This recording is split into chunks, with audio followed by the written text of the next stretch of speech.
అదే నమస్కారం. మార్నింగ్ మాట్లాడాం కదా, బంగారం, వెండి, ప్లాటినం అది ఏం కదలలేదు అని. ఇప్పటికైనా సరే ఏమన్నా అప్డేట్ ఉందని చెక్ చేశాను. బంగారం పడింది, ప్లాటినం పడింది, వెండి కదల. మార్కెట్ చూసి పాజిటివ్గా ఉంది. సో విషయం ఏంటి మరి? ఎంత పడింది? గట్టిగానే పడింది. 10 గ్రాముల బంగారం 24 క్యారెట్ గోల్డ్ 1310 రూపాయలు పడింది. దాని రేట్ ఎంత?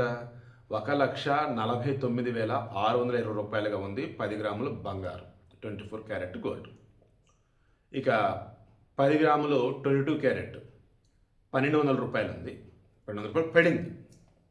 1,37,150 రూపాయలుగా ఉంది. 18 క్యారెట్ గోల్డ్ 980 రూపాయలు పడిపోయింది, 900 రూపాయలు పడిపోయింది. 1,12,220 రూపాయలుగా ఉంది 18 క్యారెట్ గోల్డ్ 10 గ్రాములు. వెండి కదలడ 2,70,000 రూపాయల దగ్గర ఉంది కేజీ. ప్లాటినం ఇది పడిపోయింది, 990 రూపాయలు పడిపోయింది, 59,560 రూపాయలుగా ఉంది ప్లాటినం 10 గ్రాములు. సో సింపుల్గా 10 గ్రాములు 24 క్యారెట్ గోల్డ్ 1,49,620, 22 క్యారెట్ గోల్డ్ 10 గ్రాములు 1,37,150, 10 గ్రాములు 18 క్యారెట్ గోల్డ్ 1,12,220 రూపాయలు, వెండి కేజీ 2,70,000 రూపాయలు, 10 గ్రాముల ప్లాటినం 59,560 రూపాయలు.